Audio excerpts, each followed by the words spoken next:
Selain itu, mengoreksi diri sendiri merupakan salah satu bentuk kedewasaan kita menyikapi diri sendiri, yang selalu berusaha untuk menjadi pribadi yang lebih baik.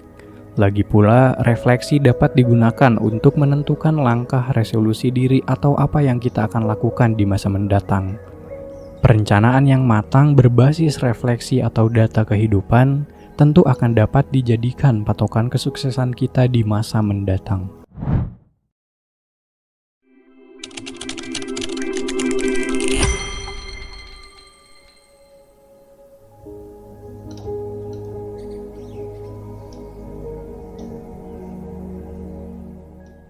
Halo sobat, ketemu lagi nih dengan saya di episode 4 audiobook ini. Masih bersama buku Control Your Ego karya Bian Altruis. Yuk kita langsung saja ke bagian 3 atau bagian terakhir di buku ini. Menambah wawasan dan pengetahuan. Memiliki banyak wawasan dan pengetahuan mampu menjadikan seseorang melihat suatu persoalan tidak hanya dari satu sisi. Dengan sendirinya, wawasan dan pengetahuan akan bekerja ketika seseorang perlu membuat keputusan atau menyikapi suatu hal. Selain itu, kadar kedewasaan seseorang juga dapat diukur dari keduanya. Barangkali kita kerap melihat orang-orang yang mudah tersulut emosinya ketika melihat sesuatu yang ganjil atau bertolak belakang. Mudah tersinggung, emosi, memaki-maki, dan lain sebagainya. Hal ini menandakan kedewasaan yang didukung oleh wawasan dan pengetahuan seorang itu masih sempit. Lebih ironis lagi, seseorang itu hanya mengikuti apa kata dan pendapat orang lain. Namun sesungguhnya ia tidak mengetahui apa yang sebenarnya terjadi dan kemudian mengambil sikap marah-marah. Hal ini kerap terjadi di lingkungan kita, tanpa mau mencari tahu sumber masalahnya sehingga bisa memberikan kontribusi dalam penyelesaian masalah meskipun bukan merupakan masalah sendiri. Orang yang demikian akan sangat mengkhawatirkan jika memiliki pengikut. Ia akan dengan mudah diikuti orang lain meski pendapatnya salah. Pengikutnya hanya melihat pada sosok dan tidak lagi melihat pada apa yang dikatakannya. Bisa saja seseorang ahli dalam bidang tertentu atau dalam hal tertentu, tetapi kemudian terbilang ngawur saat memberi pendapat untuk hal lainnya, karena setiap manusia memiliki keterbatasan. Oleh sebab itu, sebaiknya kita tak mudah memberikan pendapat pada apa yang kita tidak kuasai. Pendapat yang sangat dewasa pernah ditunjukkan oleh seseorang ulama bernama Kiai Haji Mustofa Bisri, pengasuh pondok pesantren Raudhatul Thalibin, Rembang, Jawa Tengah. Sikapnya tidak berpihak pada siapapun, namun langsung pada konteks persoalannya. Sikapnya ini kemudian diikuti di mana-mana oleh kebanyakan orang. Kasusnya yang dikomentari beliau ini adalah kasus salat berjamaah ketika sedang melakukan demonstrasi yang memprotes atas dikeluarkannya peraturan Menteri Agama terkait aturan menggunakan pengeras suara.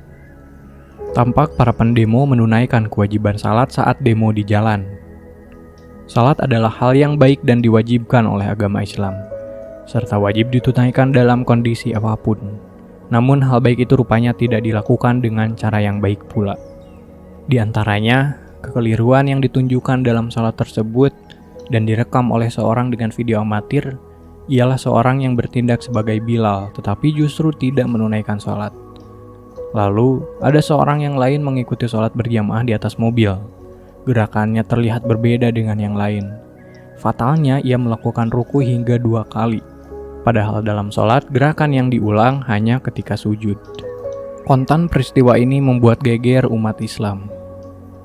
Bermunculan spekulasi dan kemarahan dari banyak orang. Pasalnya, sholat merupakan hal yang sakral dan merupakan media komunikasi antara hamba dengan Tuhannya. Maka bermain-main dengan salat adalah hal yang sama sekali tidak patut. Selain itu, kemarahan orang-orang juga karena hal itu seolah-olah dijadikan sebagai sebuah pertunjukan dan dipertontonkan di depan orang banyak di jalanan. Sementara tidak jauh dari lokasi itu, ada masjid yang bisa digunakan untuk sholat berjamaah. Berbeda dari komentar orang-orang, alih-alih menunjukkan kemarahan, justru yang terlihat adalah kecemasan, kesedihan, dan keprihatinan. Sebagai seorang ulama, komentar pria yang akrab disapa Gusmus tersebut menunjukkan kedalaman wawasan dan pengetahuannya dalam hal agama, yang tampak kemudian adalah berbeda dengan kebanyakan orang. Ketika mereka membuat fitnah tentang aturan toa, aku masih menahan diri. Tapi ketika mereka bermain-main dengan salat yang sakral, aku benar-benar takut. Astagfirullahalazim. Ya Allah, berilah hidayah kepada mereka dan ampunilah para pengikut mereka yang tidak tahu. Demikian tulis Gusmus dalam akun Facebook Ahmad Mustofa Bisri pada 5 Maret 2022. Status tersebut telah dikomentari oleh 2.300 lebih akun dan telah dibagikan sebanyak 6.200 kali lebih. Status ini juga disampaikan melalui media sosial lain beliau, yaitu melalui Twitter dan Instagram. Juga telah mendapatkan komentar dan dibagikan sebanyak ribuan banyaknya. Pendapat yang tampaknya sangat sederhana ini hanya mampu dicapai ketika seorang telah sampai pada kedalaman wawasan dan pengetahuan. Sementara orang-orang lainnya hanya menunjukkan kemarahan. Pendapat yang semacam ini kerap kali dirindukan oleh orang-orang yang menginginkan kedamaian. Berpikir logis atas suatu keadaan. Berpikir logis merupakan upaya untuk berpikir seimbang atas suatu hal, tanpa mengesampingkan hal-hal lain yang mungkin berpengaruh pada hal tersebut. Tidak semua orang dapat berpikir demikian, karena dibutuhkan kejernihan dalam berpikir. Orang-orang yang sedang terburu-buru atau dalam kondisi yang tidak tenang, diajak berpikir logis itu akan sangat susah. Terlebih lagi bagi orang yang kerap membenarkan pendapatnya sendiri atau mau menang sendiri. Berpikir logis akan menjadi pilihan terakhir setelah ia dinyatakan menang. Atau bahkan ia akan menyusun argumentasi agar apa yang dipertahankannya merupakan sesuatu yang logis bagi dirinya sendiri, dan memaksakan orang lain untuk menerima argumentasinya meski dinyatakan tidak logis. Berpikir logis juga membutuhkan kebiasaan, sebab tidak bisa dilakukan secara mendadak kecuali bagi orang yang memang sudah terbiasa melakukannya. Dalam berpikir logis, terdapat upaya menganalisis suatu keadaan sehingga dapat dengan tepat mengambil sikap atau keputusan. Dalam arti lain, ketika kita ingin terhindar dari penguasaan ego, kita perlu bersabar atau perlahan-lahan dalam mengambil sikap, sehingga tidak hanya berpihak pada diri sendiri, melainkan juga memperhitungkan kepentingan-kepentingan lainnya. Terkadang, untuk mendapatkan pemikiran yang logis, kita perlu melihat dari sisi lain. Kebiasaan kita yang hanya melihat dari satu sisi akan kesulitan menemukan titik logis atas suatu keadaan. Misalnya dalam melihat suatu gambar, kerap kali suatu gambar menyimpan teka-teki tak dipahami orang banyak. Kadang kita perlu melihatnya dari sisi kiri, sisi kanan, atau bahkan membalikannya sehingga menemukan maksud gambar tersebut. Misalnya dengan penempatan yang biasa saja, sebuah gambar hanya menunjukkan pepohonan di dalam hutan. Tetapi ketika dibalik ternyata menunjukkan gambar seekor kucing sedang menggigit makanan. Hal ini menunjukkan bahwa kita memerlukan cara berpikir yang berbeda sehingga kita menemukan logika yang dimaksud dalam suatu keadaan. Pun demikian dalam menjawab soal-soal ketika ujian. Memahami soal adalah hal penting pertama yang harus dipahami sebelum kemudian berpikir tentang jawabannya. Kesalahan dalam memahami soal tentu akan berakibat pada pemberian jawaban yang salah pula. Untuk dapat memahami logika soal-soal, kita mesti terbiasa membaca contoh-contoh soal dan jawabannya. Demikian pula dalam memahami suatu keadaan dalam kehidupan sehari-hari. Kita meski terbiasa berpikir logis sehingga menemukan jawaban yang tepat. Kebiasaan itu bisa dibangun dengan membaca, mempelajari konflik-konflik, dan lain sebagainya. Berpikir yang positif adalah jalan tengah yang terbaik. Dalam kondisi apapun, berpikir positif adalah jalan tengah yang terbaik. Bahkan dalam kondisi yang tidak menguntungkan sama sekali, berpikir positif akan menjadi jalan yang terbaik. Sebab berpikir positif berarti mencari rahasia-rahasia yang tersembunyi dari suatu peristiwa, selain menunjukkan kedewasaan seseorang.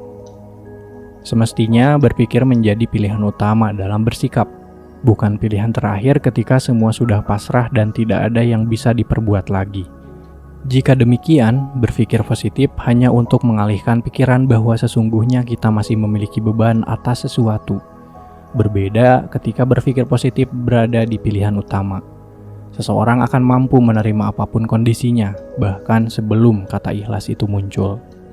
Dengan demikian, seseorang akan berada pada kedewasaan dan kondisi spiritualitas yang tinggi. Orang dengan tingkat spiritualitas yang tinggi lebih kerap atau hampir seluruh pandangannya adalah pandangan positif. Spiritualitas tidak selalu sejajar dengan kehidupan keagamaan, tapi merupakan pencapaian dalam berpikir yang lebih tinggi daripada orang-orang pada umumnya. Selain itu, spiritualitas juga tidak hanya mengandalkan pikiran tetapi juga rasa dalam hati. Alhasil pikiran positifnya merupakan hasil karya, karsa, dan cipta yang dituangkan dalam bentuk pemikiran dan tindakan. Dan pada akhirnya, solusi yang didapatkan akan lebih baik. Oleh sebab itu, tidak heran jika banyak orang akan datang pada orang-orang yang memiliki tingkat spiritualitas yang tinggi untuk menemukan solusi atas masalah dalam hidupnya. Mereka diantaranya adalah pemuka agama, ustadz, kiai, orang pintar, dan lain sebagainya. Mereka mampu berpikir positif atas berbagai masalah sehingga dapat memberikan solusi yang terbaik. Apakah yang bukan termasuk dari mereka akan dapat berpikir positif? Tentu saja setiap orang memiliki kemampuan itu. Berpikir dengan terus-menerus untuk menemukan jalan terbaik pada akhirnya akan menemukan pikiran positif. Hal ini tidak akan mampu dicapai oleh orang-orang yang malas mendayagunakan anugerah pikirannya atau gampang menyerah untuk berpikir lebih dalam. Ia hanya akan mengatakan stres, mumet, atau sudah berpikir mentok. Sementara itu, kita pun paham bahwa akal kita hanya sebagian kecil yang digunakan untuk kebutuhan sehari-hari. Jika harus terus-menerus berpikir dan berkontemplasi, berarti kita mengupayakan penggunaan akal yang kita miliki secara maksimal. Di sisi lain, berarti kita bersyukur diberi anugerah akal karena digunakan secara optimal. Tidak ada salahnya menjadi pendengar yang baik. Sering terjadi pada kita, seseorang tiba-tiba memotong pembicaraan kita tanpa mau menerima penjelasan sampai akhir. Ia merasa tak sabar untuk segera menimpali apa yang kita utarakan karena merasa memiliki jawaban yang lebih tepat. Padahal, dalam proses pembicaraan, ada orang-orang yang lebih ingin menyampaikan argumentasinya dan diakhiri dengan penutup sebagai jawaban atas suatu hal. Memotong pembicaraan atau terburu-buru membuat kesimpulan sebelum semua pembicaraan berakhir justru dapat membuat kita terjebak pada kesimpulan yang mentah. Oleh sebab itu, mendengarkan hingga akhir selain membuat kita lebih bijak juga akan lebih mengetahui keseluruhan persoalan. Selain itu, kita juga akan terhindar dari penghakiman yang sepihak. Tak heran jika kita melihat dalam proses sidang di meja hijau, kita kerap mendengarkan pembacaan tuntutan atau pembelaan dengan begitu panjangnya, bahkan hingga berpuluh, bahkan beratus lembar.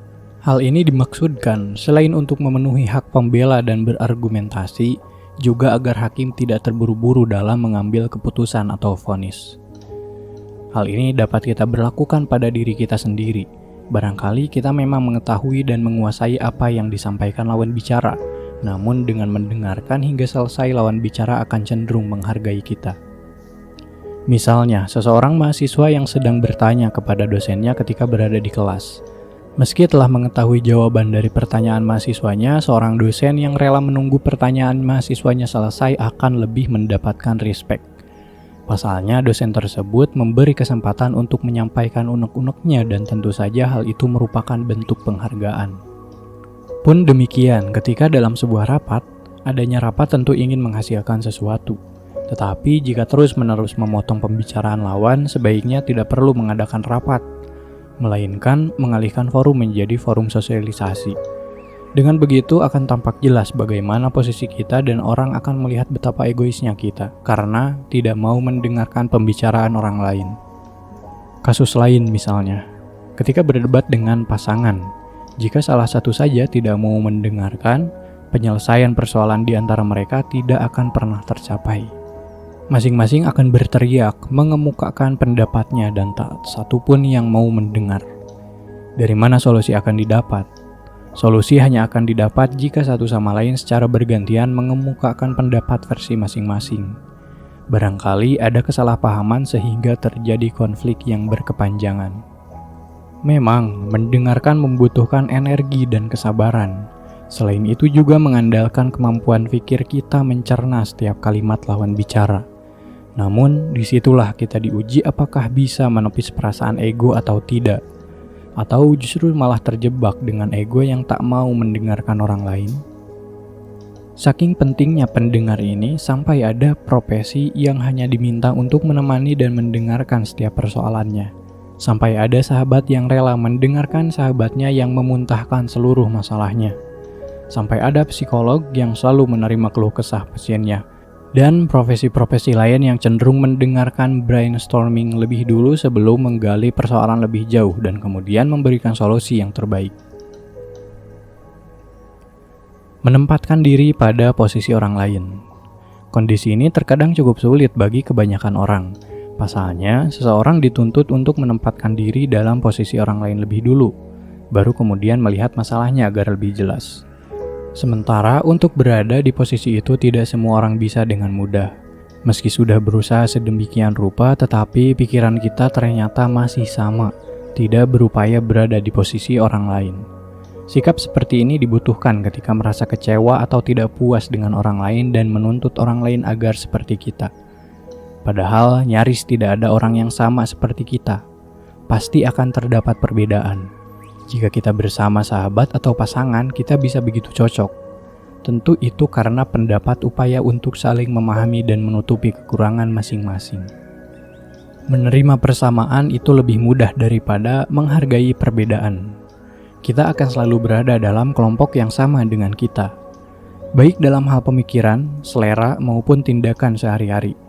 Sementara dengan orang yang berbeda, kita bisa saja menjadi tidak suka, tidak mau menerima, dan bahkan cenderung membenci. Pertanyaannya kemudian adalah, pernahkah kita menempatkan diri pada orang yang berbeda atau berseberangan dengan kita? Mengapa orang-orang itu berbeda pilihan dengan kita? Apa yang membuat mereka bertahan pada posisi itu? Apa yang mereka dapatkan dengan selalu berada di sana? Sesungguhnya kita tidak akan pernah tahu jika enggan bersentuhan atau paling tidak berdialog dengan mereka.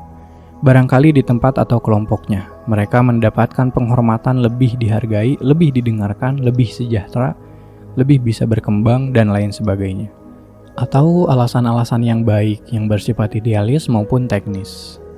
Sementara jika berada dalam satu kelompok dengan kita, kemampuan yang dimiliki sama dengan kita sehingga kesempatan untuk berkembangan akan menemui banyak pesaing atau alasan-alasan lainnya.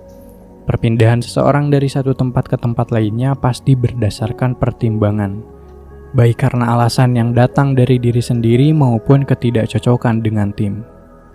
Dengan memahami berbagai alasan itu, kita tidak akan lebih memaksakan pendapat kita untuk selalu bisa diterima orang lain.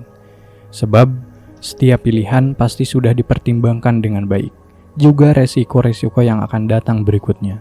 Jadi, memaksakan pandangan kita tanpa menempati diri pada posisi yang berbeda merupakan hal yang kurang bijak.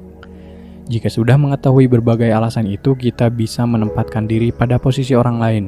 Apakah yang akan kita lakukan jika berada pada posisi mereka? Apakah melakukan hal yang sama atau justru berbeda sama sekali? Saatnya menilai diri sendiri. Kapan saat yang tepat untuk menilai diri sendiri atau introspeksi? Setiap waktu menjadi waktu yang baik untuk introspeksi diri. Namun di antara yang terbaik itu adalah di waktu-waktu kita dalam kondisi psikologi dan fisik yang baik. Tidak sedang dalam banyak tekanan, tidak sedang dalam kondisi lelah atau sebagainya. Kapan kondisi tubuh terasa nyaman, itulah waktu yang tepat untuk mengoreksi diri sendiri. Meski demikian, tidak semua hal dalam diri kita harus dikoreksi dalam satu waktu. Hal ini dapat dilakukan dengan fokus pada masalah tertentu dan di waktu yang lain berganti dengan masalah yang lain lagi. Dikhawatirkan jika semua persoalan direfleksikan dalam satu waktu, yang terjadi adalah percampuran pemikiran sehingga tidak dapat memandang sesuatu secara objektif. Lebih baik, secara perlahan, dengan berupaya memilah-milah terlebih dahulu. Lalu, apakah hal ini perlu dilakukan secara rutin? Refleksi akan sangat baik dilakukan secara rutin, baik tahunan maupun semester. Dalam kurun tersebut, kita sudah melakukan banyak hal, sehingga kemungkinan pula kita berbuat banyak kesalahan. Ketika refleksi ini dimaksudkan untuk menjadi pribadi yang lebih baik, berarti setiap semester atau setiap tahun kita akan berusaha untuk menjadi lebih baik, atau kapan saja membutuhkan untuk menjadi lebih baik. Hal itu bisa dilakukan. Harapannya, hal ini tidak hanya menjadi kambuhan, pedas-pedas sambal. Membutuhkannya hanya ketika dalam kondisi terdesak. Namun, kondisi itu lewat. Apa yang dipikirkan, dilupakan begitu saja. Dan nyaris tidak ada yang dilakukan, termasuk perbaikan diri. Namun yang perlu dicatat dalam menilai diri sendiri adalah tidak selalu dengan menyalahkan diri sendiri atau selalu membenarkan diri sendiri. Cara-cara seperti di atas mulai dari mencari tahu kondisi dan situasi, hingga menempatkan diri pada posisi yang lain. Dapat digunakan baik secara bersamaan maupun sesuai dengan fokus perenungan yang sedang kita pikirkan. Secara teknis, sebaiknya menilai diri sendiri tidak dengan berangan-angan. Hal ini dikhawatirkan mudah dilupakan dan cara berpikir bisa melompat-lompat. Kita bisa membuat tulisan dalam bentuk poin-poin dalam tabel. Lalu di tabel sebelahnya ada tulisan refleksi atau koreksi diri. Cara ini akan sangat membantu kita dalam upaya pemetaan dalam diri. Lalu apa pentingnya sehingga kita harus melakukan penilaian pada diri sendiri? Hal ini sangat penting ketika kita akan meredam egoisme dalam diri. Dapat digunakan untuk mengukur seegois apa kita di suatu tempat. Apakah setiap tindakan, perilaku, dan sikap kita sudah tepat? Selain itu, mengoreksi diri sendiri merupakan salah satu bentuk kedewasaan kita menyikapi diri sendiri, yang selalu berusaha untuk menjadi pribadi yang lebih baik. Lagi pula, refleksi dapat digunakan untuk menentukan langkah resolusi diri atau apa yang kita akan lakukan di masa mendatang. Perencanaan yang matang berbasis refleksi atau data kehidupan tentu akan dapat dijadikan patokan kesuksesan kita di masa mendatang. Upaya berdamai dengan diri sendiri. Seseorang disebut egois bukan karena mengejar kebaikannya sendiri, tetapi karena mengabaikan sesamanya. Richard Worsley. Kondisi damai selalu diharapkan oleh kebanyakan orang. Bukan karena ia tak mau berurusan dengan yang lain, tetapi justru sebaliknya, ia memiliki banyak hubungan dan relasi juga pekerjaan yang tak ada habisnya. Tetapi ia tetap dapat merasa damai dengan diri sendiri tanpa tekanan dari pihak manapun. Meski banyak pekerjaan, seseorang itu tetap tidak merasa terbebani karena ia telah selesai dengan diri sendiri dan menganggap apa yang ada di luar dirinya tidak dikerjakan dengan tergesa-gesa, buru-memburu, serta dapat dinikmati. Ia tak pernah menganggap apapun sebagai bentuk tekanan. Justru dengan berbagai hal itu, ia merasa lebih bisa menikmati hidupnya. Misalnya, seseorang yang bekerja harian di kantor. Dari pagi hingga sore, ia mengerjakan berbagai hal di kantornya. Ketika pulang, ia masih sempat menikmati waktu bersama keluarganya. Selepas maghrib menjadi waktu yang intens untuk mendekatkan diri dengan Tuhan. Selepas Isya, bercengkrama dengan tetangga karena merupakan orang aktif di lingkungannya. Ia juga tak pernah merasa sepi di rumah karena selain keluarga, banyak orang yang senang bertamu atau sekedar berbagi cerita bersamanya. Ia menikmati itu semua. Sebagai makhluk kapital, makhluk religius, dan makhluk sosial, ia mampu menempatkan perannya dengan sangat baik di banyak tempat. Orang yang demikian akan cenderung banyak disenangi orang. Sangat terlihat perbedaannya antara orang yang telah mencapai kedamaian bersama diri sendiri dengan orang yang sebaliknya. Misalnya, orang yang penuh dengan tagihan atau masalah. Selepas kerja di kantor, ia akan berusaha mencari pekerjaan tambahan. Ketika pulang dan sampai rumah, ia sudah kelelahan. Tak lagi memiliki waktu untuk mengasah religiusitasnya. Apalagi bergaul dan aktif di lingkungannya. Dan ketika si anak mengajak bermain, ia beralasan capek. Lalu mudah marah ketika si anak tak mau menurut padanya. Yang satu tampak begitu santai dan damai. Lainnya tak begitu terisolasi dengan berbagai persoalan yang dihadapi. Meski demikian, ada orang yang memiliki tekanan besar dan kuat sebagaimana orang kedua. Tetapi ia mampu menghadapinya dengan santai dan damai. Sebab ia telah memiliki rencana-rencana dan kemungkinan pilihan untuk menyelesaikannya. Di antaranya adalah bahwa selain usaha kerja keras, ada usaha lain yang mesti diupayakan, yaitu usaha batin. Sebagai manusia yang hidup di negara beragama, batin juga menjadi prioritas selain usaha fisik. Hal ini merupakan kearifan lokal masyarakat kita dalam menghadapi berbagai persoalan hidup. Dengan kata lain, orang yang ingin berdamai dengan diri sendiri, orang yang ingin mengambil kembali kesehatannya, utamanya dalam kesehatan mental. Ada banyak cara berdamai dengan diri sendiri dan seseorang juga bisa menemukan cara sendiri tanpa perlu mengikuti cara-cara orang lain. Namun, setidaknya berikut ini adalah beberapa alternatif yang dapat dilakukan. Hargai diri sendiri dengan me time.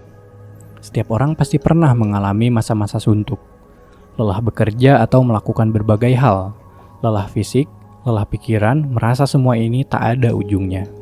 Dalam kondisi seperti ini, seseorang biasanya tidak maksimal melakukan apa saja. Meski sudah dipaksa, ia tetap saja sulit untuk fokus pada apa yang ia lakukan. Dari segala kegaduhan hidup, manusia juga membutuhkan keheningan. Baik secara verbal ingin kondisi sepi maupun kesunyian dalam diri untuk bisa berpikir secara jernih. Terlebih lagi untuk istirahat dan berbagai macam lelah yang sudah dijalani selama ini. Istirahat tidak dimaksudkan untuk terlepas pekerjaan atau untuk tidur karena lelah fisik, tetapi untuk mengistirahatkan pikiran dan hati karena terlalu sering dalam tekanan atau beban. Untuk hal itu, seseorang butuh me time. Waktu untuk menikmati sesuatu yang disenangi dan hanya untuk dirinya sendirinya. Me time tidak harus melancong ke tempat yang jauh dan menghilang dari beban pekerjaan sehari-hari, tetapi dapat dilakukan dengan cara yang paling sederhana sekalipun. Misalnya, ketika bekerja di kantor, seseorang merasa penat dan membutuhkan penyegaran. Ia bisa keluar ruangan sejenak, menghirup udara di luar atau sekedar untuk menghabiskan sebatang rokok, lalu kembali ke mejanya sambil membawa kopi untuk dinikmati bersama pekerjaan yang bertumpuk. Dengan cara itu, ia kembali menemukan ritme kerja yang penuh semangat. Di sisi lain, seseorang membutuhkan me time dengan cara tidak mengambil pekerjaan dan hanya melakukan kesenangannya sendiri. Misalnya bercocok tanam, bermain-main, atau apa saja yang dapat menyenangkan hatinya. Ada pula orang yang me time hanya dengan berselancar di media sosial sembari mendengarkan lagu-lagu kesukaannya. Sebagian orang justru mengartikan me time dengan tidak sendirian. Ia ingin menghabiskan waktu bersama sahabat atau pasangan dengan melakukan hal-hal yang membuatnya bahagia. Sebab dengan bersama orang-orang terdekatnya, ia merasa diterima dengan seutuh-utuhnya tanpa perlu menyembunyikan apapun atau berpura-pura. Me time juga dapat sebagai jeda waktu untuk refleksi diri, merenungkan apa saja yang selama ini telah dilakukan dan membuat rencana ke depan. Ia tak ingin mengulang kesalahan-kesalahan sebelumnya. Setiap orang memiliki versi me time sendiri. Inti dari me time adalah mendapatkan kembali kebahagiaan dalam diri yang sempat dilupakan. Bisa jadi kita begitu mencintai pekerjaan dan dapat membuat orang senang terhadap kita sehingga berimbas pada kebahagiaan kita. Namun, kebahagiaan versi diri sendiri berada di luar lingkaran itu. Bahagia untuk diri sendiri perlu dicapai sendiri. Kebahagiaan ini bukanlah semua karena me time umumnya dilakukan dalam waktu relatif pendek. Namun kebahagiaan ini digunakan untuk meraih kebahagiaan yang lebih besar. Misalnya, ketika lelah bekerja, kita mengambil waktu me time untuk menemukan kebahagiaan dalam diri sehingga kebahagiaan dalam menyelesaikan pekerjaan berikutnya lebih terasa dan lebih memuaskan. Dalam suatu strategi, seorang perlu mengambil beberapa langkah mundur sebagai ancang-ancang agar bisa melompat lebih jauh ke depan. Membuka diri untuk kemungkinan-kemungkinan baru. Sebagian orang pernah mengalami ketakutan-ketakutan untuk keluar dari hal-hal yang sudah nyaman dilakukan selama ini untuk menemukan hal-hal yang baru. Hal ini biasanya dipicu karena ia kerap menutup diri dan kurangnya pengalaman. Ia merasa khawatir akan kehilangan atau tidak bisa menemukan hal yang sama atau bahkan yang lebih besar jika melepaskan apa yang ia tekuni saat ini, meski sudah dalam taraf kejenuhan. Seperti seorang teman, misalnya, bercerita bahwa ia sudah bosan dengan pekerjaannya tetapi tidak berani keluar. Alasannya adalah ia takut tidak akan mendapatkan pekerjaan yang lebih baik. Ia merasa mungkin tidak ada yang mau menerima dirinya, sementara banyak orang yang memiliki kemampuan yang serupa dengannya. Meski berkali-kali sudah diberi solusi dan seketika ia memiliki tekad, namun berminggu-minggu kemudian ia datang kembali dengan cerita yang sama. Terus-menerus begitu, ia tak memiliki keberanian untuk segera keluar dari pekerjaannya. Pada teman saya itu, sebenarnya ia telah memulai keterbukaan dirinya dengan berani menceritakan keluh kesahnya pada saya. Merasa percaya pada orang lain adalah satu keterbukaan diri paling awal.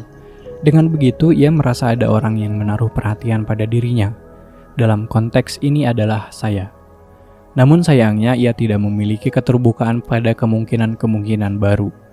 Bahwa apa yang ia khawatirkan selama ini hanyalah angan-angannya. Memang ada banyak orang memiliki kemampuan yang mungkin sama. Tetapi kepercayaan dan attitude setiap orang akan berbeda. Perusahaan atau lembaga menerima pekerja tidak hanya berdasarkan skillnya, tetapi juga ada hal-hal lain yang menjadi pertimbangan. Selain itu, lembaga atau perusahaan tidak akan memperkerjakan seorang yang masih bekerja di tempat lain. Apalagi lembaga itu merupakan rivalnya. Oleh sebab itu dibutuhkan keberanian untuk keluar dari pekerjaan lama untuk menangkap kemungkinan-kemungkinan atau peluang-peluang yang baru. Dalam rangka membuka diri ini, sebaiknya kita tidak filosofi monyet yang bergantung dari satu akar ke akar pohon yang lain. Monyet tidak akan melepaskan akar di tangan kirinya sebelum tangan kanan memegang kuat akar yang lain. Hal ini akan menjadikan seseorang egois. Ia mau mementingkan diri sendiri dengan memegang erat pekerjaan lama tetapi akan melepaskannya dengan mudah ketika mendapatkan pekerjaan yang baru. Tak hanya berpikir positif, tetapi juga lakukan hal positif. Berpikiran positif merupakan bagian dari seni meredam ego pada diri sendiri sebagaimana disampaikan pada subbab sebelumnya. Sementara melakukan hal-hal positif akan mampu membuat seseorang berdamai dengan dirinya sendiri. Hal-hal positif tidak selalu hubungannya dengan ritual agama atau kebaikan-kebaikan yang harus dilakukan untuk orang lain. Dalam konteks ini, melakukan hal-hal positif lebih ditujukan pada diri sendiri. Misalnya, dengan berolahraga, menulis, berkebun, menata ruangan, membersihkan rumah, jalan-jalan dengan hewan peliharaan, membersihkan dan mencuci kendaraan sendiri atau melakukan hobi-hobi lainnya. Melakukan hal positif dapat membantu kita untuk memulihkan semangat diri. Tidak hanya menjadi pengalihan pikiran, berbuat hal-hal positif juga mampu mendorong diri kita untuk berpikir positif dan menyegarkan pikiran. Tidak harus dilakukan pada waktu-waktu khusus. Melakukan hal positif dapat dengan mudah dilakukan kapan saja dan di mana saja. Di antaranya adalah dengan membagikan informasi-informasi positif yang sekiranya dibutuhkan orang lain. Informasi itu bisa disebarkan melalui media sosial. Tidak semua orang sudah mengetahui informasi sederhana yang kita sebarkan, meski mungkin bagi sebagian yang lain menjadi hal sepele. Atau juga bisa kita sebarkan informasi tentang kesehatan tubuh yang dapat dilakukan sehari-hari. Di sekitar kita masih banyak orang yang abai dengan kesehatan, bukan karena mereka malas, tetapi mungkin karena belum tahu cara menjaga kesehatan diri dapat dilakukan dengan cara sederhana. Dengan menyebarkan informasi positif itu dan orang akan terbantu, kita telah menebarkan hal-hal positif yang barangkali menginspirasi orang lain. Oleh sebab itu, kita tidak perlu ragu untuk membagikan hal-hal yang bermanfaat. Hal yang lebih baik lagi adalah mengerjakan hal positif yang dapat meningkatkan kemampuan dan pengetahuan kita. Seperti yang Anda lakukan saat ini, yaitu membaca atau mendengarkan audiobook. Membaca buku-buku keterampilan tentu akan dapat meningkatkan kemampuan kita. Membaca buku-buku wacana dan motivasi akan menambah pengetahuan serta mampu mendorong diri kita untuk menjadi yang lebih baik lagi. Hargai pencapaian sendiri. Dalam keseharian kita, mungkin kita pernah mencapai suatu hal atau pekerjaan yang menjadi rekor baru. Hal ini tentu tidak terlepas dari usaha yang kita lakukan dengan ketekunan dan kegigihan. Setiap target atau rekor yang kita dapatkan itu merupakan capaian diri sendiri yang patut dihargai. Tidak perlu menunggu orang lain mengucapkan selamat dan memberikan penghargaan. Hal itu bisa kita lakukan sendiri sebagai upaya untuk memotivasi diri sendiri agar dapat mencapai rekor-rekor baru yang menjadi target selanjutnya. Menunggu orang lain memberikan penghargaan pada kita, bisa jadi kita akan berujung pada kekecewaan. Sebab, barangkali bagi mereka pencapaian kita itu biasa saja. Meski kita sudah berupaya sekuat tenaga dan pikiran untuk mewujudkannya. Selain itu, target capaian setiap orang tentu berbeda-beda, sehingga tidak semua dapat menghargai pencapaian kita. Menghargai capaian diri sendiri merupakan hal penting yang perlu sesekali dirayakan. Dan perayaan itu tidak harus sesuatu yang besar dan mengeluarkan biaya banyak. Membuat target baru atau perencanaan baru setelah satu hal tercapai juga merupakan suatu penghargaan. Artinya, kita berusaha memacu kemampuan diri untuk terus berkembang. Namun, jika kita mengharapkan suatu perayaan, kita bisa menikmati waktu bahagia karena target terpenuhi bersama sahabat atau pasangan. Sekadar untuk meminum minuman kesukaan, makan bersama atau mengobrol, dan membicarakan pengalaman baru yang telah diselesaikan. Hal yang perlu digarisbawahi adalah, jangan sampai kita terlalu bereforia sebab capaian baru itu. Kita terlena dengannya sehingga merasa diri sudah cukup adalah sikap seseorang yang mudah puas dengan hal kecil meskipun capaian itu merupakan hal yang besar. Sebab capaian akan terus berkembang. Jika merasa cukup dengan hari ini, tentu kita telah membuang kesempatan untuk hal yang lebih besar di esok hari. Puas dengan capaian sekarang merupakan penyakit yang harus segera diobati. Penyakit itu lama-kelamaan akan membuat kita hanya berjalan di tempat. Kita bisa membuat target-target baru, sehingga terpompa dengan tantangan-tantangan baru. Untuk lebih memotivasi, kita bisa membuat penghargaan-penghargaan pada diri sendiri pada setiap tantangan yang berhasil dilewati. Bersyukur apapun keadaannya. Selalu ada alasan untuk selalu bersyukur. Kondisi kita saat ini adalah yang terbaik untuk kita. Ketika kita menginginkan banyak hal dan selalu berdoa tetapi belum juga dikabulkan, itu bukan berarti kita tidak pantas mendapatkannya. Kita tidak tahu apa yang terjadi jika permohonan kita segera dikabulkan. Barangkali kita akan menjadi orang yang berbeda sama sekali dari yang terlihat saat ini. Banyak contoh di masa lalu. Seseorang ingin hidup sejahtera. Dengan kesungguhan beribadah, ia terus-menerus memohon kepada Allah Subhanahu wa Ta'ala agar dapat menjadi kaya. Maka dikabulkanlah doanya. Namun, ketika memiliki pekerjaan yang mapan dan kesibukannya semakin banyak, ia justru semakin menjauh dari masjid karena sibuk bekerja. Kondisi itu berbeda sekali ketika dulu. Begitu ada azan, ia akan segera memenuhi panggilan itu dan datang ke masjid untuk sholat berjamaah. Namun kemudian berbeda, pekerjaan menyibukkan hingga tak sempat lagi, bahkan hanya untuk mendengarkan azan. Makin lama ia makin jauh dari masjid. Dan ketika diminta zakat, harta benda karena ia memiliki kekayaan yang banyak, dan kemudian dihitung zakatnya ternyata dianggap sangat banyak, bahkan hanya 2,5% dari keseluruhan hartanya. Ia pun menolak membayar karena tagihan zakat itu dianggap sebagai pemalakan dan menganggap bahwa apa yang ia dapatkan adalah karena usahanya sendiri. Orang itu kemudian dilaknat oleh Allah Subhanahu wa Ta'ala, dan kisahnya diabadikan di dalam Al-Quran. Ialah sahabat Salabah. Kisahnya menjadi pelajaran penting bagi orang-orang yang merasa tidak puas dengan kondisi yang sedang miskin. Sudah berkali-kali diingatkan oleh Nabi Muhammad SAW bahwa kondisi itu lebih baik baginya. Tetapi ia bersikeras untuk meminta kekayaan.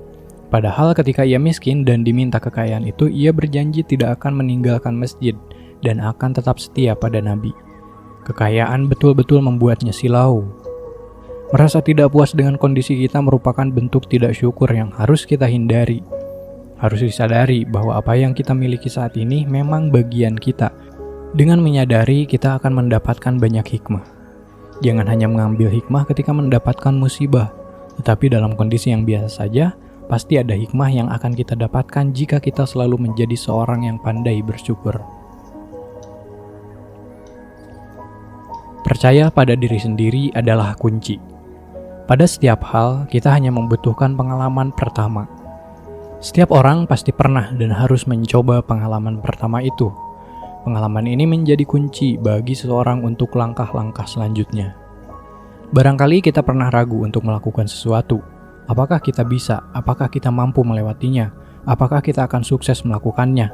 Apakah kita akan berhasil?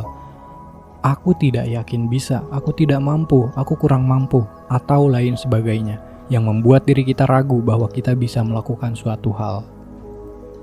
Keraguan muncul karena kita tidak memiliki pengalaman itu. Padahal guru yang terbaik adalah pengalaman. Dari pengalaman kita bisa belajar banyak hal. Jika kita sukses pada percobaan pertama, berarti kita memang memiliki skill dan bakat di dalamnya. Namun, bukan berarti yang gagal tidak memiliki kemampuan itu, tetapi hanya membutuhkan latihan-latihan agar bisa mencapai apa yang diinginkan. Seseorang yang terlatih sekalipun belum tentu dapat mewujudkan harapannya, apalagi yang tidak pernah sekalipun. Kita bisa melihatnya pada seorang atlet. Meski telah berlatih keras bertahun-tahun, tapi ternyata ia belum bisa meraih juara pada cabang olahraganya. Tentu banyak faktor yang menjadi penyebabnya. Dalam konteks ini, kita tidak perlu menyalahkan diri sendiri, sebab dengan berlatih kita sudah berusaha keras untuk dapat memenangkan suatu pertandingan. Namun jika toh belum berhasil, menyalahkan diri sendiri bukanlah hal yang tepat. Faktor psikologi, kondisi saat pertandingan, dukungan yang kurang, kondisi di lapangan, dan lain sebagainya menjadi faktor kekalahan yang perlu diperhitungkan kembali. Dan oleh karenanya hal itu tidak boleh menjadi pelemah semangat kita, tidak boleh membuat kita kemudian mundur dari medan atlet. Justru kegagalan itu harus menjadi pemompa semangat untuk dapat berlatih dengan baik serta penguasaan terhadap kondisi lapangan. Di sisi lain, kita harus memberikan kepercayaan pada diri sendiri bahwa suatu ketika kita akan bisa meraih gelar juara. Semua itu hanya bisa kita usahakan sendiri. Sesuaikan ambisi dengan kemampuan. Tak jarang seseorang memiliki ambisi yang sangat besar, tetapi secara kemampuan tidak pernah diolah, diasah, dan diperjuangkan. Tidak ada ambisi yang tercapai tanpa usaha yang keras kepala. Bahkan yang telah berusaha mati-matian pun tidak serta-merta dapat meraih ambisinya. Hal ini yang paling mendasarinya adalah tidak ada usaha untuk mengukur kemampuan diri dengan ambisi yang ingin dicapai. Kita bisa menganalogikan dengan besar pasak daripada tiang. Tiang harus dibuat sekuat mungkin. Hal ini berlaku pada sebuah usaha yang harus dijalankan dengan kuat. Sementara pasak adalah ambisi untuk sukses dan berada di posisi atas. Untuk dapat menyangga pasak, tiang haruslah dikuatkan. Meski demikian, bukan berarti ambisi itu tidak bisa dicapai, namun membutuhkan siasat yang baik agar mampu mencapai. Misalnya, seseorang membutuhkan untuk mencapai kota A, sementara ia tidak memiliki uang untuk naik kendaraan umum, sementara ia sangat ingin segera sampai di kota A. Lalu bagaimana agar dapat segera sampai di tujuan? Jika memaksakan diri untuk naik kendaraan umum, tentu tidak akan tercapai karena tidak memiliki ongkos yang cukup. Strateginya kemudian adalah, misalnya dengan meminjam uang, numpang kendaraan yang lewat, menggunakan kendaraan yang irit, atau bahkan ditempuh dengan berjalan kaki. Strategi lainnya, separuh perjalanan ditempuh dengan berjalan kaki, sisanya naik kendaraan umum, menyesuaikan uang yang dimiliki. Atau juga kita naik kendaraan umum sesuai dengan kemampuan keuangan, lalu di kota di mana kita diturunkan, kita akan mencari pekerjaan agar mendapatkan uang untuk melanjutkan perjalanan. Terus-menerus begitu hingga kita mencapai ambisi ke kota A. Dengan demikian, kita telah melakukan pengukuran kemampuan diri, kemampuan sumber daya, kemampuan berpikir, dan kemampuan mengambil strategi. Jika kita memaksakan diri untuk naik kendaraan umum sejak awal, kita pasti akan menemui permasalahan. Hal ini justru beresiko. Jika kita tak dapat mencapai kota A, maka kita tidak akan dapat mencapai ambisi kita. Sementara ambisi merupakan anak tangga untuk mencapai kesuksesan. Ambisilah yang mendorong kita untuk melakukan suatu hal sehingga kita dapat naik ke tangga yang lebih tinggi. Menaklukkan ketakutan. Rasa takut yang kita miliki adalah suatu kewajaran. Tidak ada seorang pun yang berani kepada apa saja. Selalu ada rasa takut dalam diri seseorang, baik pada yang tampak maupun tidak. Ketakutan tidak selalu hadir karena kemungkinan adanya ancaman atau bahaya, melainkan bisa apa saja. Di antaranya adalah rasa takut karena segan, penghormatan pada seseorang, dan lain sebagainya. Juga ada takut karena memiliki rasa sayang dan cinta, rasa takut karena kekayaan, dan lain sebagainya. Meski demikian, ketakutan tidak selalu harus dihindari. Justru rasa takut harus dihadapi, bukan untuk menghilangkan rasa takut itu sendiri, melainkan untuk menumbuhkan kepercayaan diri dan mendapatkan apa yang diharapkan.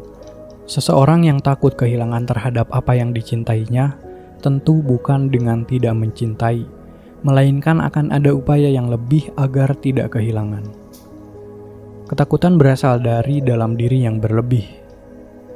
Penghormatan yang berlebih, cinta yang berlebih, merasa ada ancaman yang berlebih, merasa ada bahaya yang berlebih, dan lain sebagainya. Sebagian orang akan mengatakan, untuk menaklukkan takut itu, maka seseorang harus berupaya untuk tidak berlebih. Hal ini tidak salah, namun justru ketika hal itu dilakukan, maka yang terjadi adalah ia telah larut dalam ketakutan itu. Dan justru ia telah mengalami kehilangan karena menghilangkan keberlebihan itu. Hal yang lebih tepat untuk menghadapi ketakutan adalah dengan menyadari dan berpikir logis. Kesadaran adalah yang paling utama untuk menghadapi ketakutan. Kita mesti tahu alasan mengapa kita takut. Jika hal itu sudah dapat dideteksi, langkah selanjutnya adalah berpikir logis. Jika kita takut karena ada ancaman, maka logika kita akan bekerja bagaimana cara melindungi diri dari ancaman itu. Dengan kata lain, berpikir logis adalah berupaya berpikir seimbang. Apakah logis saya takut padanya? Jangan-jangan ini bukan rasa takut, melainkan rasa hormat. Jangan-jangan ini bukan rasa takut, tapi rasa cinta. Jika kita sudah mengetahui itu adalah rasa hormat dan rasa cinta, maka kita akan berpikir, cara menghormati adalah dengan cara selalu berdekatan dan melaksanakan apa yang diperintahkan. Cara mencintai adalah dengan selalu memberi dan mengikhlaskan. Dengan mengetahui cara-cara itu, maka kita tidak akan lagi takut karena sudah dapat menganalisis kondisi psikologi kita sehingga kita menjadi tahu bagaimana cara menghadapi ketakutan itu. Kecewa itu hal biasa. Apa yang terjadi tidak sesuai dengan keinginan dan harapan kita, itu bisa disebut sebagai kecewa. Dan tidak semua dalam hidup kita akan terjadi seperti dalam bayangan atau harapan kita. Pasti ada saja sesuatu yang berbeda dan membuat kita merasa kecewa. Kekecewaan bukan suatu kekalahan. Merasa kecewa adalah bagian dari perjalanan bagi kita untuk lebih memahami bahwa kita tidak bisa mengendalikan seluruh yang terjadi pada kita. Juga tidak bisa mengejar apa yang membuat kita bahagia. Hal terbaik yang bisa kita lakukan adalah berusaha sebaik-baiknya, sekuat-kuatnya. Jika kita berhasil dan merasa puas, maka itu adalah hadiah untuk ketekunan kita. Jika harus mengalami kecewa, maka itu bukan sesuatu yang harus ditangisi, melainkan harus dipahami sebagai sesuatu yang belum pantas kita dapatkan. Entah karena usaha yang kurang atau karena kondisi yang belum memungkinkan. Setiap orang pasti pernah mengalami kekecewaan, baik yang paling kecil maupun yang paling bermakna dalam hidupnya. Orang yang tidak bisa menerima kekecewaan berarti ia bukan orang yang benar-benar memiliki kedewasaan. Ia harus lebih belajar pada diri sendiri bahwa tidak semua hal bisa didapatkan dengan mudah. Berpikir bahwa ia seharusnya mendapatkan apa yang ia inginkan akan mendorong seseorang dalam jebakan egoisme. Sebaliknya, orang yang dengan mudah menerima kekecewaan ialah orang yang kuat. Orang yang senantiasa memandang dunia secara positif. Bahwa di dunia ini ada kekuatan yang lebih besar darinya. Bahwa di dunia ini orang-orang yang lebih tekun daripada dirinya. Dengan berpikir demikian, sesungguhnya ia telah mengantisipasi jika sewaktu-waktu kekecewaan akan datang menghampirinya. Apa yang selanjutnya dilakukan setelah merasa kecewa? Adalah kembali memberikan kesempatan, baik untuk diri sendiri maupun orang yang mengecewakan kita. Bahwa setiap orang pasti ingin yang lebih baik, termasuk diri kita sendiri. Ketika kita kecewa karena usaha gagal, tentu akan lebih memperbaiki diri. Ketika kita dikecewakan orang lain, barangkali bukan sesuatu yang disengaja, ia mengerjakan sesuai kemampuannya, tetapi menurut saya kita kurang maksimal. Ia pasti akan memperbaiki diri agar tidak kembali membuat kita kecewa. Mengukur kapasitas diri. Orang yang paling mengetahui diri kita adalah kita sendiri. Orang lain hanya akan melihat dari luar, baik secara objektif maupun subjektif. Pandangan orang lain pada diri kita tidak dapat dijadikan patokan sepenuhnya, melainkan hanya dapat dijadikan ukuran bahwa kita di mata orang lain seperti A atau B atau C. Namun lebih dalam kita seperti apa adalah kita sendiri yang mengetahui. Caranya adalah dengan jujur pada diri sendiri. Ketika kita mengerjakan sesuatu, lalu ada banyak celah dari hasil pekerjaan kita, pertanyaannya adalah, apakah kita akan jujur bahwa kita memiliki kekurangan dalam pekerjaan itu, atau justru mencari alibi untuk menutupi kekurangan kita sendiri? Ketika tidak jujur, kita justru akan terus-menerus menemukan kekurangan pada diri kita sendiri. Banyak celah dalam pekerjaan kita adalah satu kekurangan. Berbohong dan membuat alibi adalah kekurangan kedua. Dan jika alibi kita terlihat dibuat-buat dan tidak dapat diterima, itu akan menjadi kekurangan selanjutnya. Ketidakjujuran satu akan menumbuhkan ketidakjujuran selanjutnya. Terus-menerus demikian sampai kita menghancurkan diri sendiri dan tidak ada lagi orang yang percaya pada diri kita. Mereka akan mencabut kepercayaannya pada kita dan beralih pada orang lain. Berbeda jika kita jujur pada diri sendiri. Bukan alibi yang dicari, melainkan cara untuk memperbaiki pekerjaan agar selalu menjadi yang terbaik. Selain itu, kejujuran akan menghadirkan empati dari orang lain. Kita jujur bahwa pekerjaan kita hari ini memang kurang baik, lalu akan berusaha memperbaiki di hari-hari berikutnya. Kita jujur bahwa dagangan kita memiliki kekurangan. Mungkin orang akan kehilangan minat, tetapi kita tidak akan kehilangan martabat sebagai pedagang, dan pasti akan menemukan pembeli yang paham pada barang Anda. Terkadang orang akan membeli bukan karena barangnya, tetapi karena kejujuran Anda. Dan hal ini akan berimplikasi terhadap besarnya kepercayaan kepada Anda.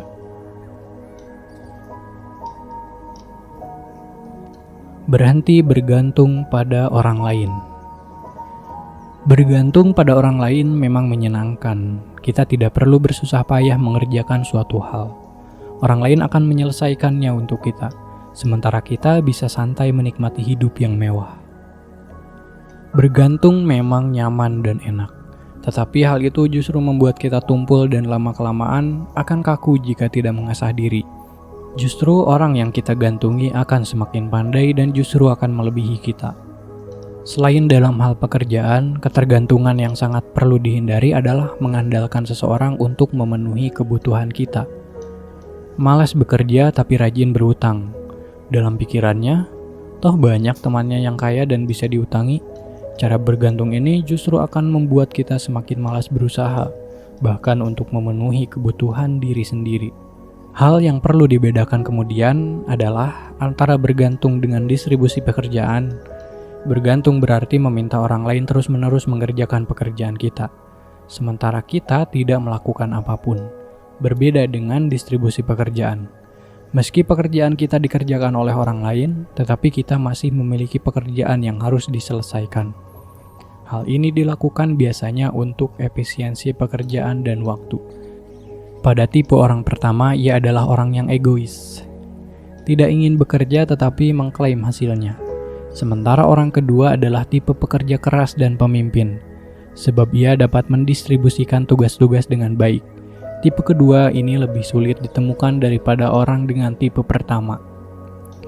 Selain itu, bergantung pada orang lain jelas tidak bisa dilakukan selamanya. Pada bergantung pertama dan kedua, orang lain mungkin akan bisa maklum. Mungkin karena kita memiliki kesibukan atau sedang berhalangan dalam menyelesaikan tugas. Namun, pada kesempatan berikutnya, orang sudah pasti akan curiga karena dilakukan secara terus-menerus. Orang lain itu pasti akan mempertanyakan posisi kita dan perlahan-lahan menghilangkan kepercayaan kepada kita. Misalnya, kita berutang pada seseorang. Sekali belum dibayar, kita utang lagi. Untuk ketiga kalinya pasti akan muncul pertanyaan dan kita tidak akan mendapatkan utangan itu lagi. Meskipun dari saudara maupun teman dekat. Jika berpikir sehat, orang yang bergantung mestinya merasa tidak enak diri karena kerap merepotkan orang lain.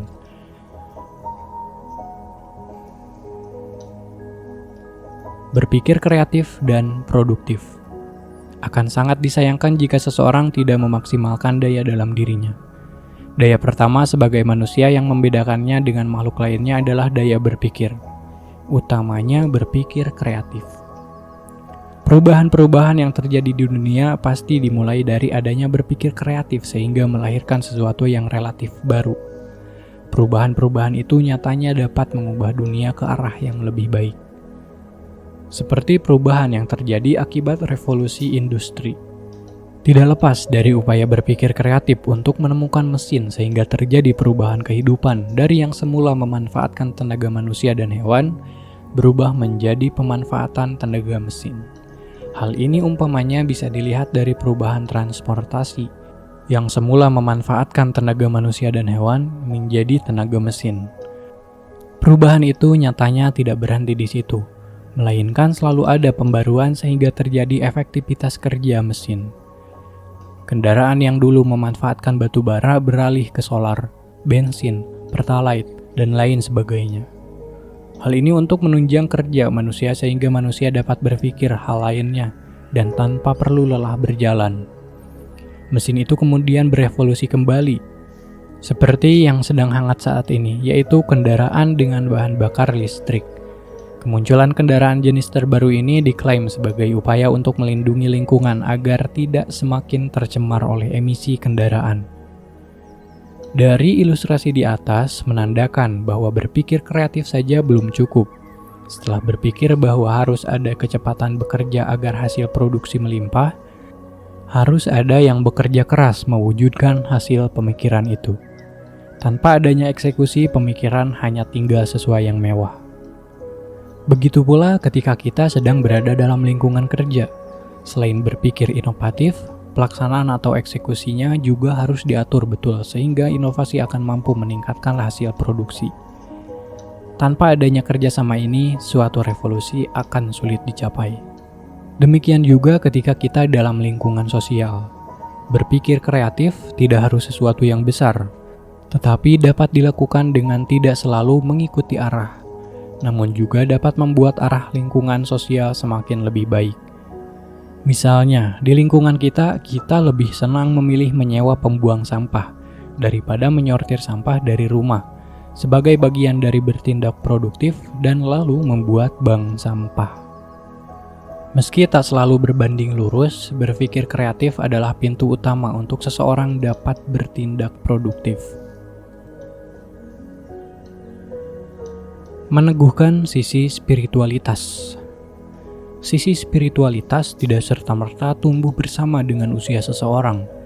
Sisi ini menjadi kesadaran yang paling mendasar bagi manusia dalam menyadari kekuatan yang berada di luar dirinya.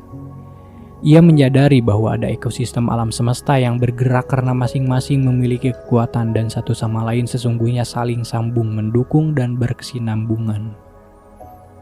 Spiritualitas memang cenderung berhubungan dengan kondisi religiositas seseorang, tetapi tidak selalu berurusan dengan agama. Spiritualitas merupakan keseimbangan bertindak dengan senantiasa menyelaraskan pikiran dan hati. Seseorang yang mencapai sisi spiritualitas ini dianggap sebagai pribadi yang matang, baik dalam hal berpikir maupun bertindak. Ia juga bukan orang yang tergesa-gesa memberikan kesimpulan atas sebuah peristiwa, tetapi justru mencari benang merah mengapa peristiwa ini terjadi dan apa hubungannya dengan peristiwa yang lain. Misalnya, dalam hubungan kerja, jika ada pekerja yang tiba-tiba tidak bersemangat, ia tidak akan segera menuduhnya sebagai pekerja yang malas. Ia akan mencari sebabnya dan mencoba menawarkan solusi. Dengan demikian, seseorang dengan tingkat spiritualitas tinggi tidak bersikap egois dalam banyak hal.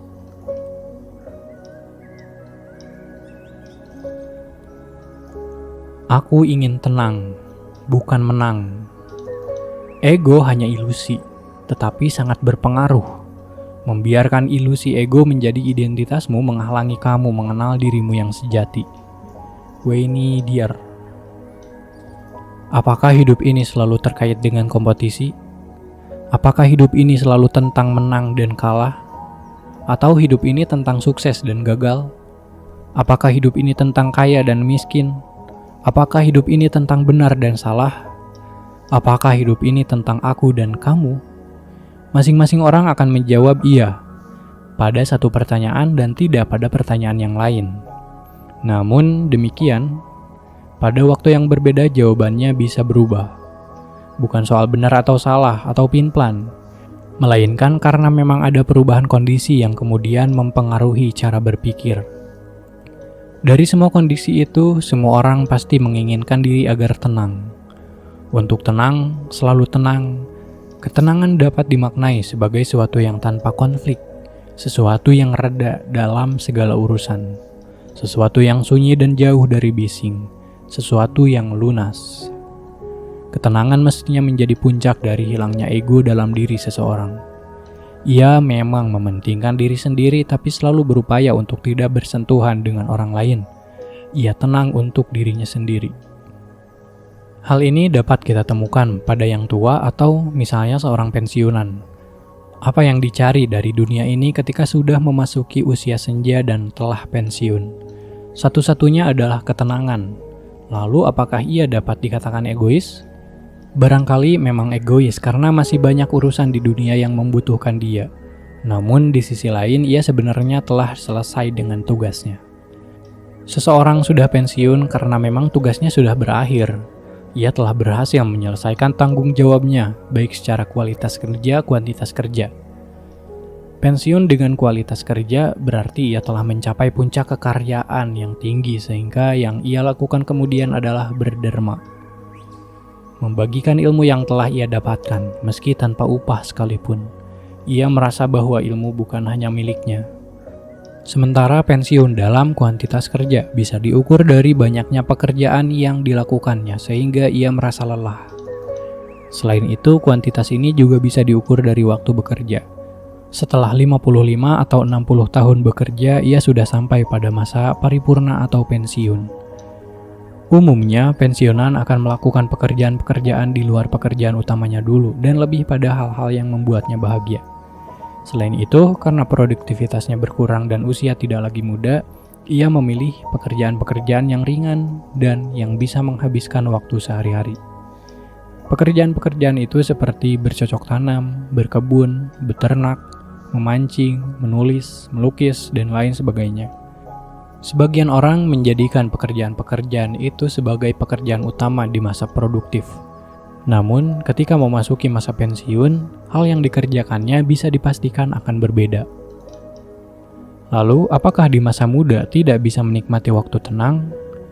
Tentu saja sangat mungkin. Seseorang anak muda yang tenang adalah yang tidak lagi berpikir tentang hasil.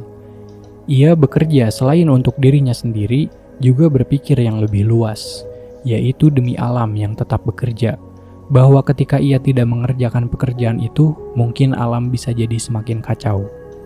Misalnya seorang buruh pabrik sepatu. Bisa dibayangkan jika tidak ada yang bekerja di pabrik sepatu, kita tidak akan memiliki alas kaki yang mumpuni dan nyaman untuk melakukan berbagai pekerjaan. Seorang pegawai bank, misalnya. Jika tidak ada yang bekerja di bank, sistem keuangan dunia barangkali akan kacau, dan terjadi penjajahan di mana-mana karena tidak ada kesetaraan dalam memanage sistem keuangan. Artinya, dalam tahap ini seseorang berpikir apa kontribusi dirinya untuk dunia. Bukan justru sebaliknya, aku sudah bekerja keras lalu apa yang diberikan dunia padaku.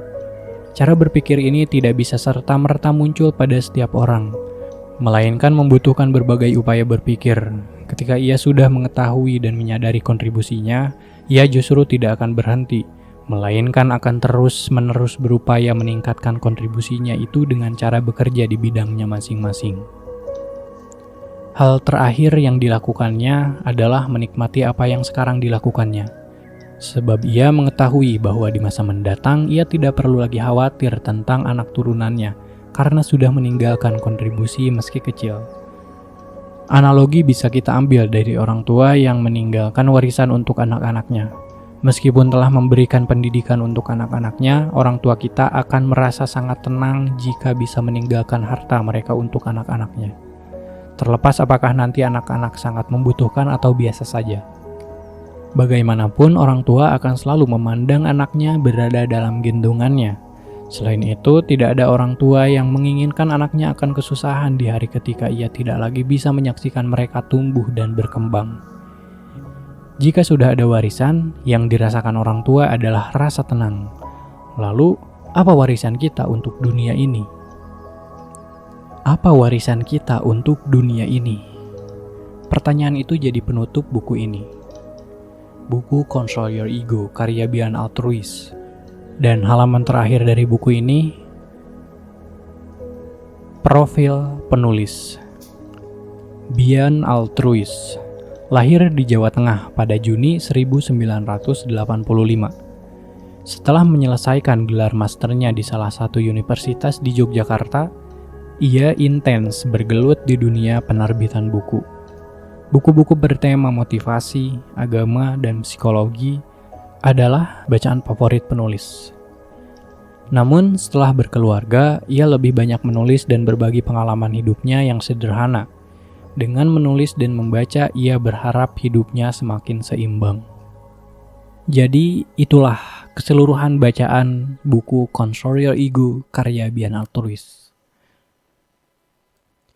Yang pada akhirnya ego itu bukan sesuatu yang harus dimusnahkan, tapi dikendalikan supaya lu bisa jadi versi terbaik dari diri lu. Mengendalikan ego berarti belajar untuk lebih rendah hati, lebih terbuka terhadap kritik, dan lebih bijak dalam mengambil keputusan. Dengan begitu, lu gak cuma bisa mencapai tujuan lu, tapi juga tetap mempertahankan hubungan baik dengan orang-orang di sekitar lu. Jadi, ayo kita sama-sama belajar menerapkan pelajaran ini dalam hidup kita. Karena perubahan besar selalu dimulai dari langkah kecil. Apalagi ya? Oh ya, sampai ketemu di audiobook selanjutnya. Dan jika lu punya kesimpulan tersendiri dari buku ini, silakan tulis di komentar. Dan jika ada buku yang ingin saya bacakan, silakan juga tulis di komentar. Terima kasih, bye-bye.